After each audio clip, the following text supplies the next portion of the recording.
Renanim como está, and hello, welcome back to another episode of Grace Daily, hosted by Grace International Baptist Church here in Chuuk, Micronesia. Really glad to have you with us today. We're going through Psalm 124 this week. We're almost done. We're on day 4. And so today, we're going to go ahead and look at Psalm 124, verse 7. It says, "Our soul is escaped as a bird out of the snare of the fowlers. The snare is broken, and we are escaped."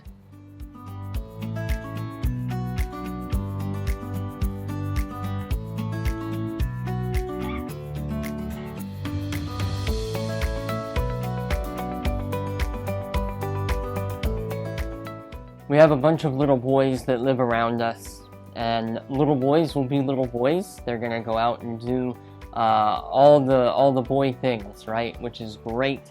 Now, I know sometimes they enjoy setting a snare, and so every now and then they'll set a little trap for a bird or for a chicken that they're trying to catch, or whatever the case is.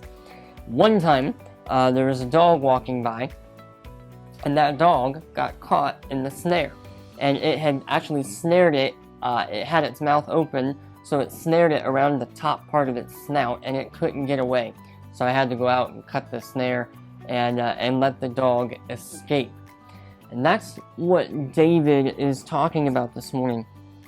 It's what you and I would think of.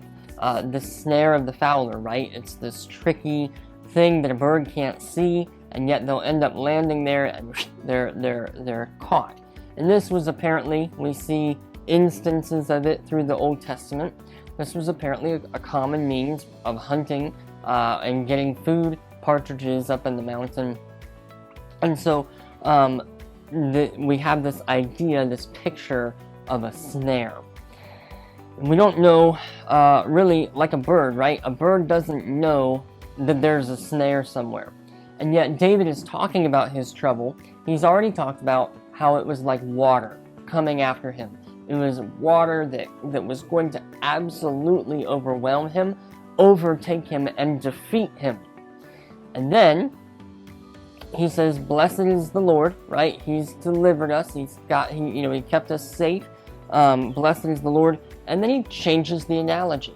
Who's not given us as a prey to their teeth. Okay? Our soul is escaped as a bird out of the snare of the fowler. Well, when we think about what the New Testament tells us about Satan, we know that he is as a roaring lion walking about seeking whom he may devour.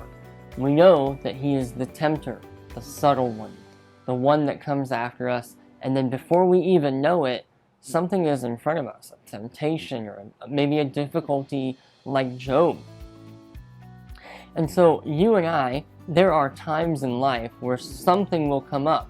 And listen, whether that is a temptation, men, whether you're on the computer and an advertisement pops up, that's a snare. Ladies, whenever you are having a conversation with your husband and you're thinking, what an absolute idiot, this guy, that's a snare of the devil to get you wanting to overpower your husband. And so these snares pop up all of the time, and we don't know that they're there. And that is where this verse comes in. A lot of times we feel helpless in the middle of the snare, but whenever we call out to God, he is willing to break that snare. It might catch us for a moment, but God is willing to break it. Now it's interesting here, I'm not a Hebrew scholar by any stretch of the imagination. I'm not good at Hebrew, but from the research I was doing, from what I found, I thought this was interesting. Our soul is escaped as a bird out of the snare of the fowlers.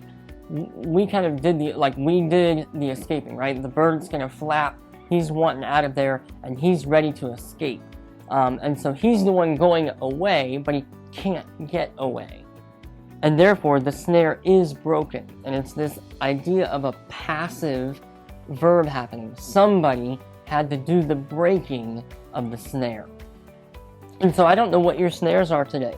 I know that when difficulty comes up, most often the temptation is complaint, anger, frustration, doubt of a good God. Or maybe if we're not going through a difficulty, the snare is literally a snare of sin. The Bible talks about how sin is like a tricky snare. It's a trap. It's a lure, like a fish, right?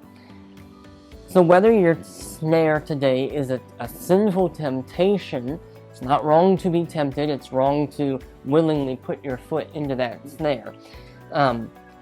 Whether your temptation is the snare today, or whether your difficulties have come and snared you up, and whatever the case is, we can call out to the good God, who is the breaker of snares. We can do the escaping by saying, I don't want that. Too oftentimes our foot gets caught in a snare, especially of sin, and we resign ourselves. We say, you know what, it's not that bad here. At least there's some food for me I can peck at for a while. When God says, no, I want to break that snare so you can get away. And our God is the breaker of snares. And so today, I encourage you, escape from the snares. Call on the one that is the breaker of all snares, and let him be your deliverer. Grace and peace, my friends.